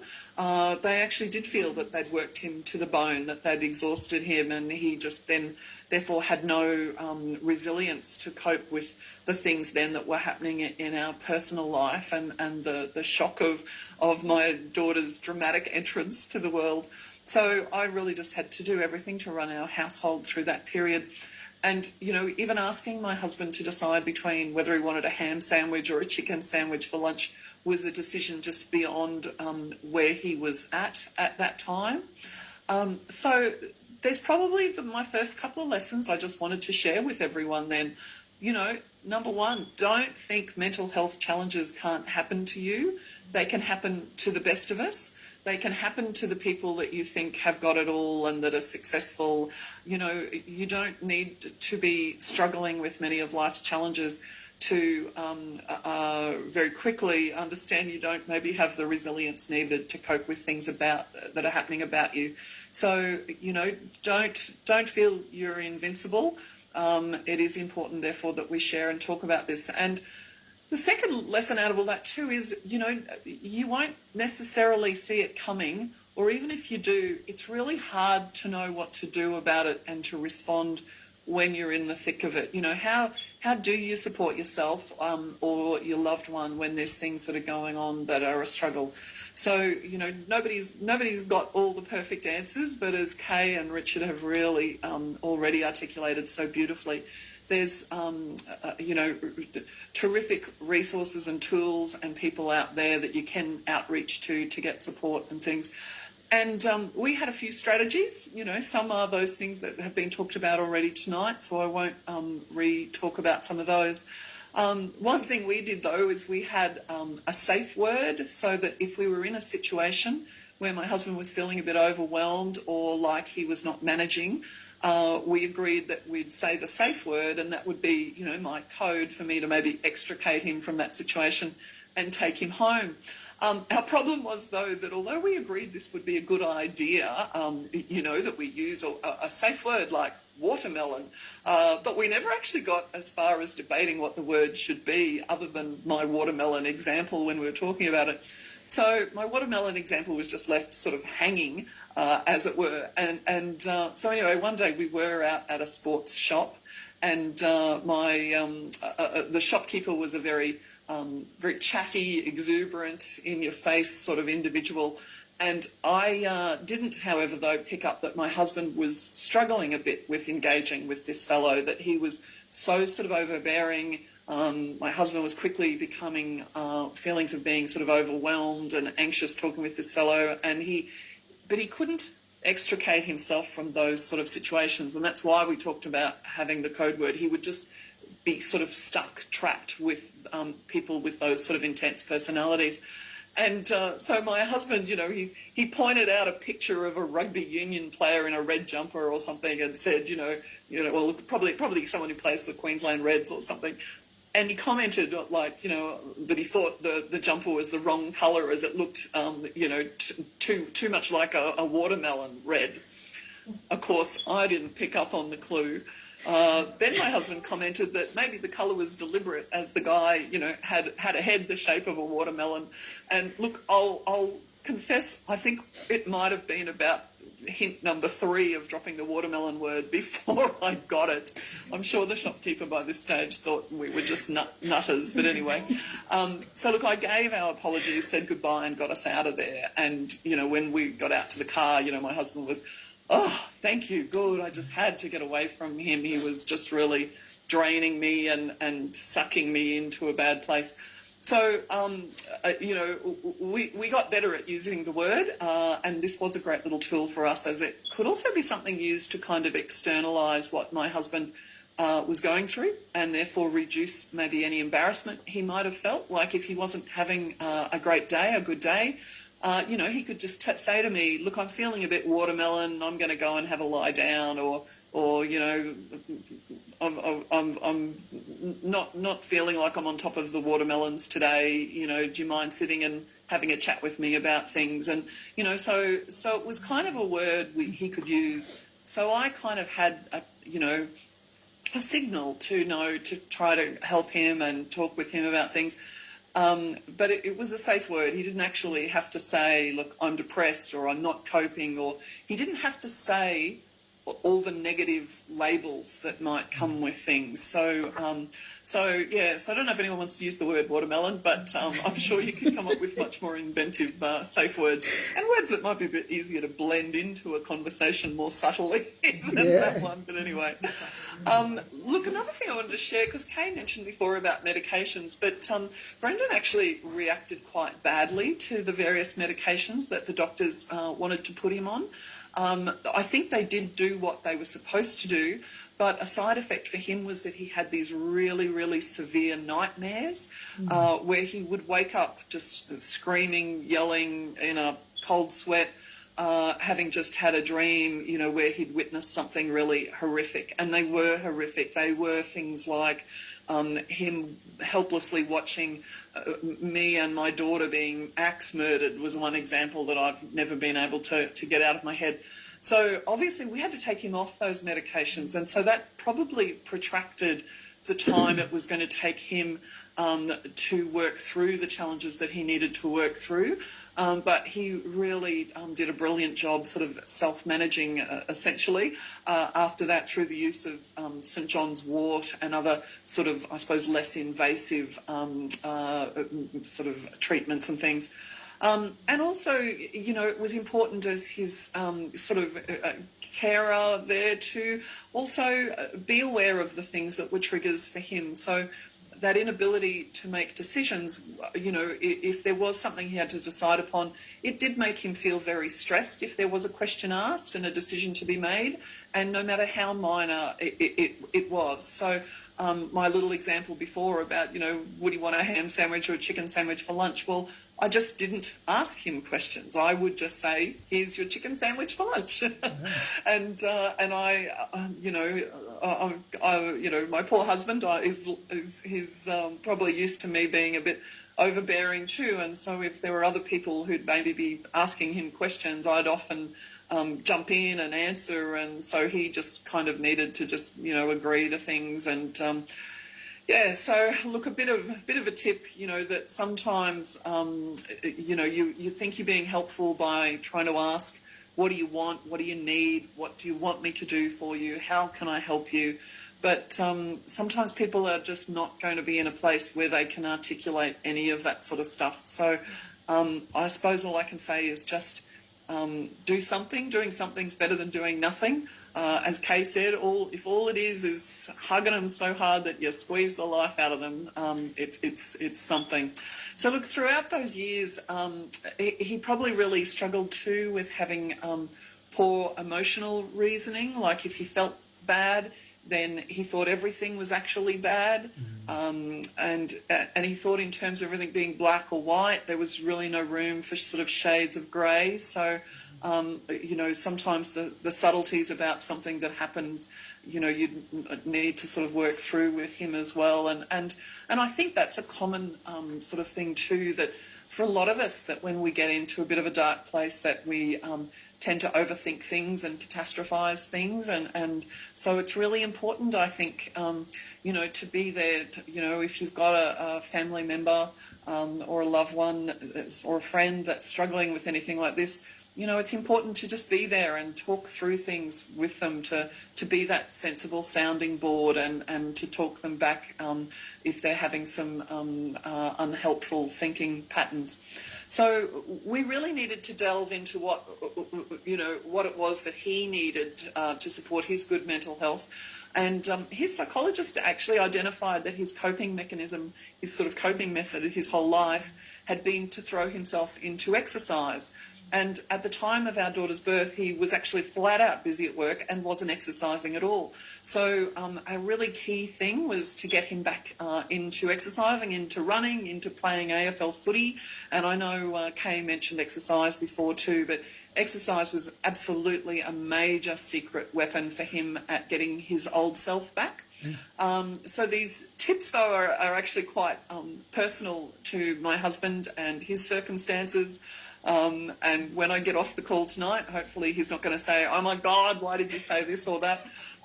But look, hopefully a lot of what I said might help you to work out the things that are personal to you and your circumstance and the people you're trying to help.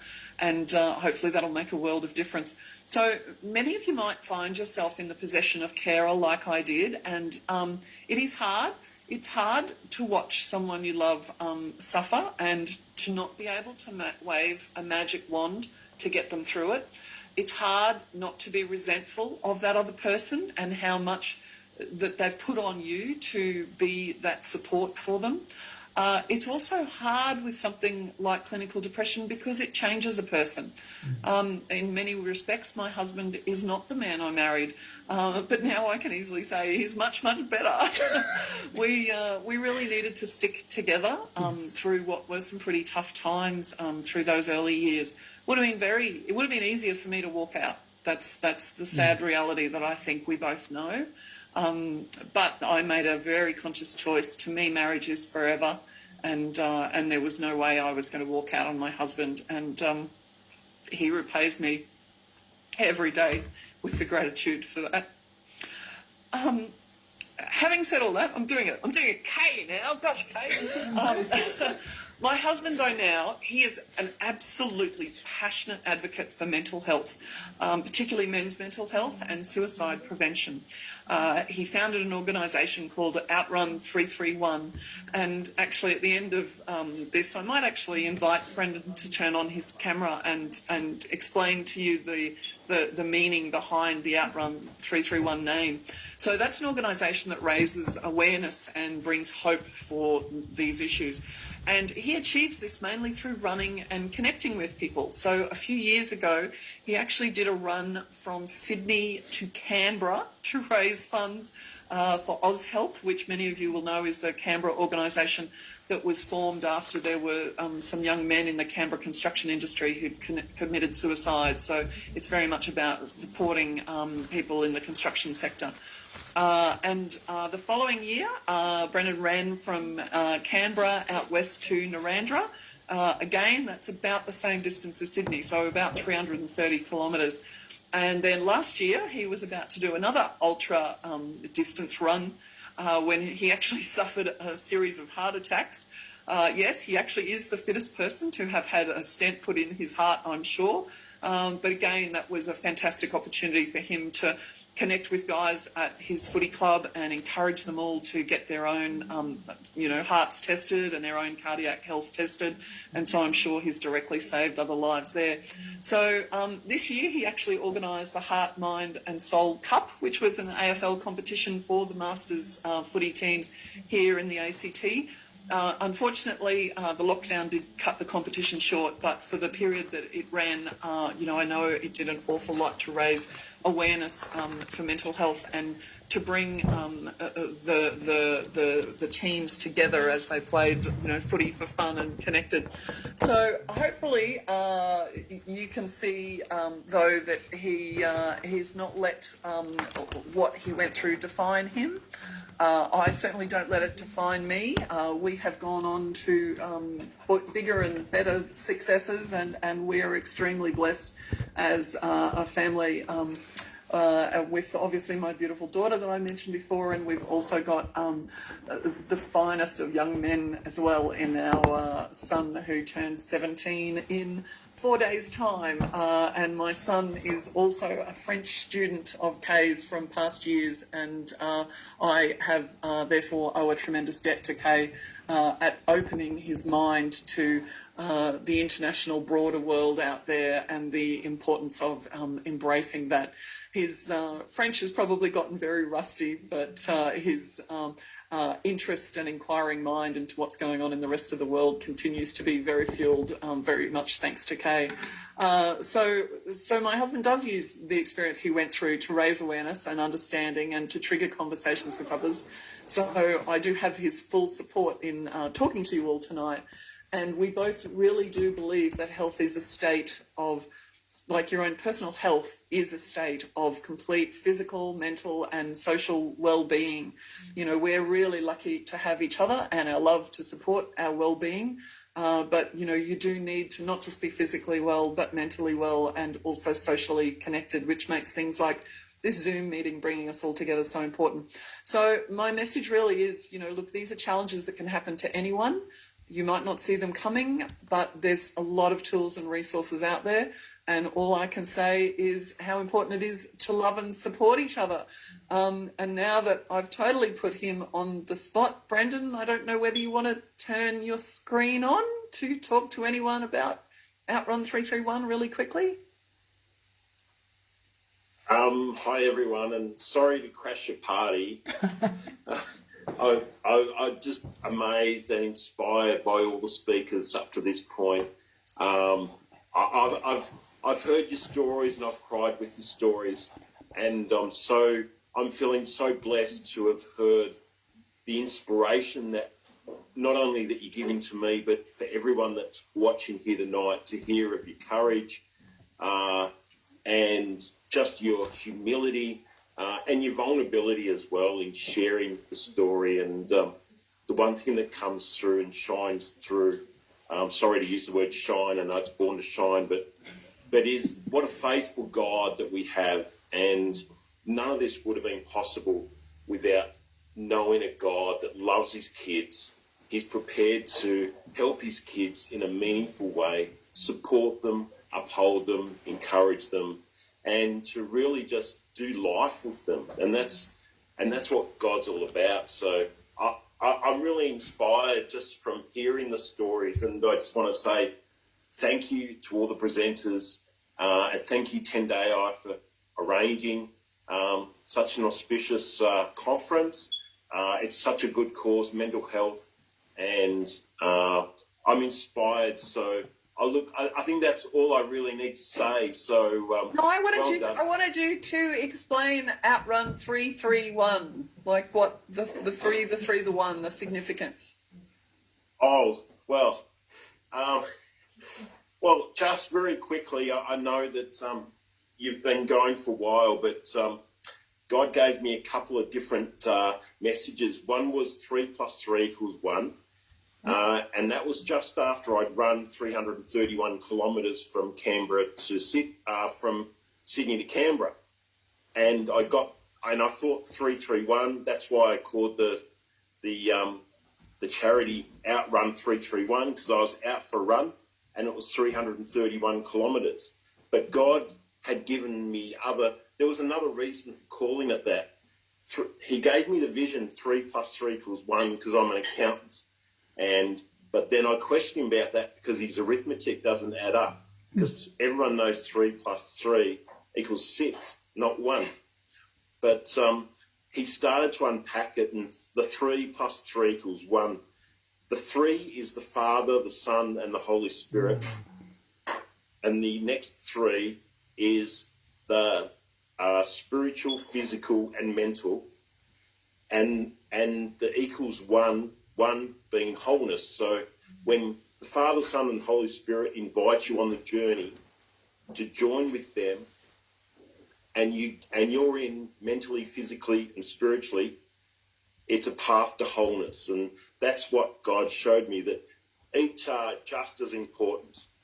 And then if a little bit later, he showed me, he said to me, you don't know what the plus is, do you? And I said, well, no, I actually don't know what the plus means. And he says it's the cross. And that's what the link is between the three and the three, equaling one, is the cross that makes it all possible. And so God just blew my mind. It's like, wow, God, that's amazing. A couple of years later, I got the same thing. You don't know what outrun means, do you? And I said, oh, okay, here we go again. And I said, well, I was just going out for a run. And then I heard, no, you missed. He runs to the sun to welcome the sun and puts his arm around you. And that's what the out and the run mean. And I just blown away. It's like, wow, God, it's obviously you're making all this up and I'm just going along and being obedient, but just a beautiful, just beautifully done. I mean, I couldn't have thought of that myself, but just amazing. And so it's a ministry that reaches out to people that need reaching out to, and that's what it's all about, as God directs. And whenever I go out for a run, God puts people on my path, divine appointments, and that's what it is in a nutshell.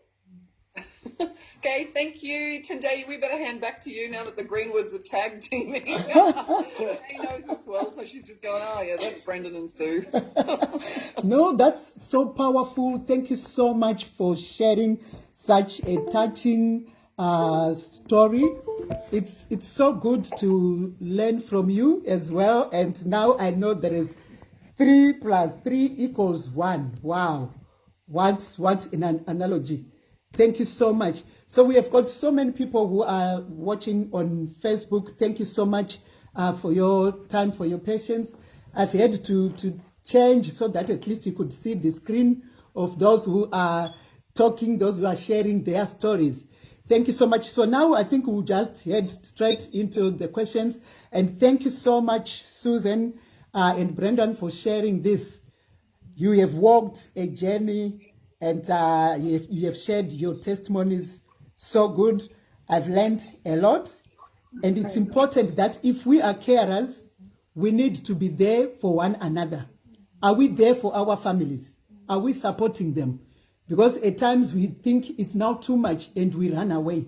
Let us be there for one another. That will promote their healing as well.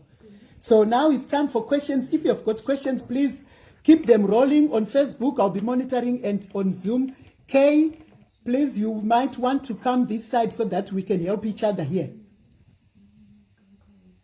Thank you. If you have got questions, you can unmute, raise. Okay, I think we've got Paul here. Thank you so much.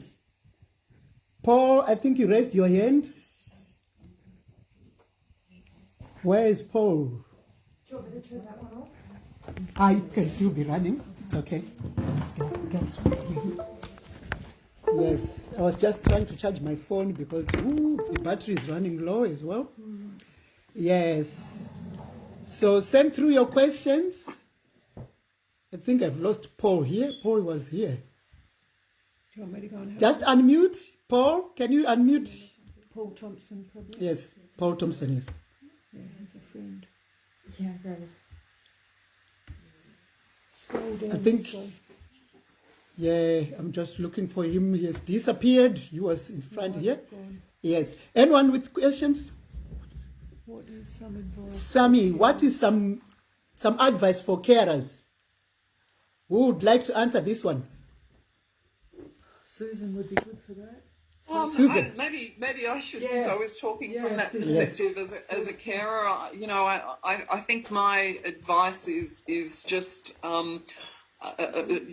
you know, that it is hard. You've got to give yourself permission to, you know, not beat up on yourself just because, like, you know, acknowledge it's hard and that's okay. Don't think because it is hard on you that you're maybe not doing the best of jobs or that you're failing that person. You're not at all. And it's just important to really stay, you know, stay mindful that the person that you're caring for may not always be able to articulate what they need or where they, you know, but a lot of the time just being there for them is what's important. I think probably some important advice for carers is make sure you care for yourself. If you, you know, to use the analogy of the airplane, you know, when you're on an airplane, not that any of us get to go on airplanes at the moment, but when you're on an airplane and they say, you know, if you're a parent flying with a child, fit your own mask first if the masks drop down and then fit it to your child. And it's a bit like that when you are a carer too, is you're not going to be any help to anyone if you let yourself fall in a great heap. So it is important to care for yourself as well as caring for the other person. And as I said in what I said before, you need to look at what are the things personal to your situation and how they might help. You know, for Brendan, an answer was throwing himself into running, you know, ultra marathon distances and stuff. Now that's not going to be everyone's answer, but for him it was really important that when he was a child, you know, it was one of the things that, you know, saved him as a child was playing lots of footy and being outside, running around with friends. And so, you know, he needed to find that again. So find the things you take joy in. Yeah. Thank you so much.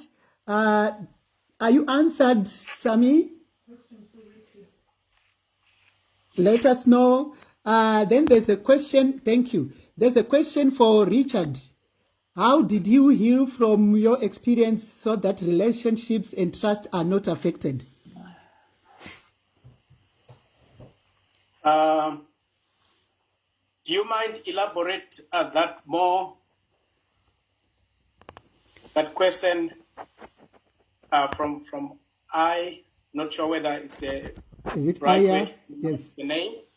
How did you heal from your experience so that relationships and trust are not affected? So I guess, like, how did you continue maybe with your relationship with your sister, and you know it will affect as well families. Iya, hopefully we are saying your name right. Please confirm. Yeah. So even with your personal experience, how did you move on? How did you go on with life? Having a relationship? Okay, thank you. I think I get where the question is coming from.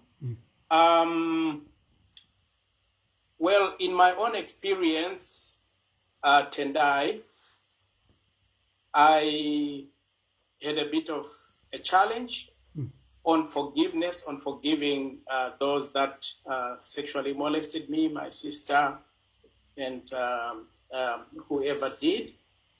But I guess the best thing that I did was to forgive those that sexually molested me.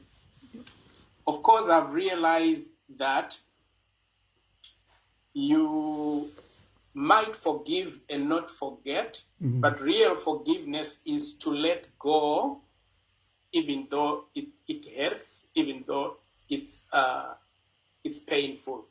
Who am I not to forgive when God himself has forgiven me?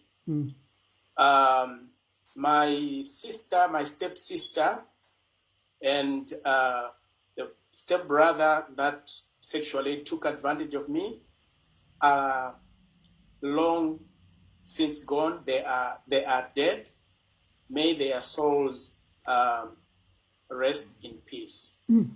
So I have had to forgive. I have had to let go. But you see, because these things happened when I was young, at 6, the trauma grows with you. And and it has been impactful, and it has had to have me, just being stuck in some areas as a result of limiting beliefs because of what happened. So I've had to get, therapy. And on the 5 points that I did mention, I've had to use affirmations. I still do this today. I do a lot of self-talk. Sometimes I look myself into the mirror and I just begin to speak to myself. Yes. Right now, as I'm speaking to you, I am at a thesis writing boot camp for myself. I'm doing a PhD in social work, so I've had to take time. Yeah, so sometimes I want to be myself, and of course, my wife has been very, very supportive, and my children. So the healing process, it takes a human being to abuse you, to bring trauma to you, and it will also take other human beings to bring therapy to you. So my family, my lovely wife, Faith, my children, my counselors, my mentors, and all people that have taken an active interest in me, it has been therapeutic. Last Saturday, Tendayi, I just celebrated my 50th birthday. Wow, happy birthday. at the Optus Stadium. And I'm grateful to the people that helped me organize that birthday. And I had about close to 100 people that gathered. It was streamed live. You see, apart from being sexually taken advantage of, I remember one other stepbrother, body shaming me and saying to me one day, our father wasted his night on you. In other words, he was saying the night you were conceived was a waste. And these are words that are being spoken to a boy of about age 6. So growing up, I had a default setting that I will not amount to anything. So I live by the philosophy that says the law of emulation, which says if anybody can do it, I can do it also. So I always encourage myself. I speak to myself, Richard, if so and so has done it, you can do it also. And I've learned to be there for people, to give, what I call the gift of presence to people that are hurting. If some people have given me their time, I also make an effort to give my time to them. Of course, I've had to discuss, what happened with other, members within the family. And, it was just a moment of madness. Yeah. And, forgiveness has really helped me. And this is the reason why I can talk about it, publicly. So I have had to move on. Thank you. Wow. Thank you so much for that. Anyone with questions, please feel free to ask before we round up. If you've got a question, this is the time. And on Facebook, if you've got questions, please let us know. I'm just checking as well. Thank you all for being so willing to be vulnerable. That's a message from one of the viewers on Facebook. So we thank you, so powerful. Yes, I welcome you all again, those on Facebook. Any questions? Anyone with a question?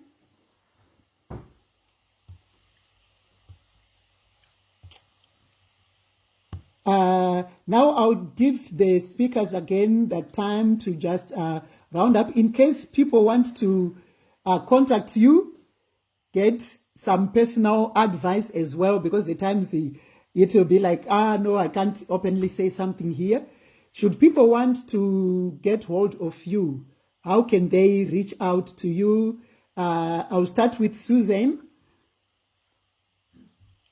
Today, yeah, probably email. My email's Zanin, Z-A-N-I-N, @optusnet.com.au. So Zanin, Z-A-N-I-N, @optusnet.com.au. Awesome. And Kay, if people want to get hold of you.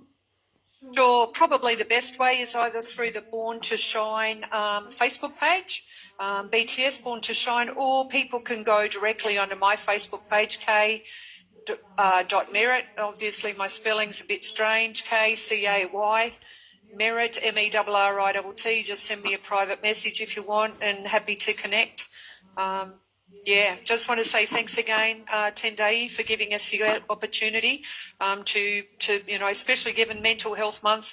A big reminder, Susan shared about the importance of looking after yourself, and it's absolutely right. You do need to put your own oxygen on before you can help others, and I think that's a really, really important thing.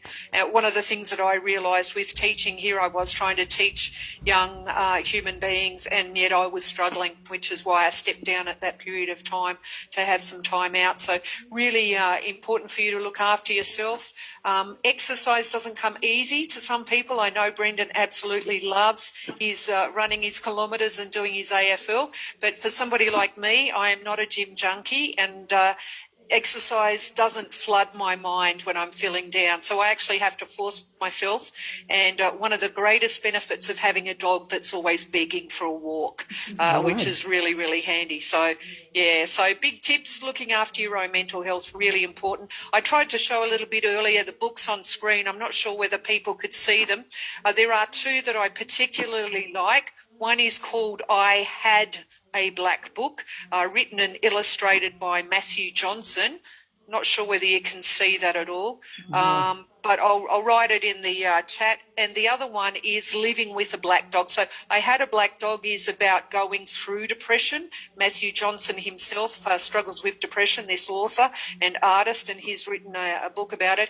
And then Living with a Black Dog is particularly for carers and having an understanding about how their loved one may be feeling, but also looking after yourself as a carer. That one's called Living with a Black Dog. And what I love is they're sort of cartoon little books without too much writing, which is really, really handy and very quick to read. Thank you so much. Dr. Richard, how can people get hold of you, and any few words of advice before we close? Thank you. Thank you, Tendayi. People can get in touch with me through my business website, which is, of course, still under construction. It's www.richfaith.com.au.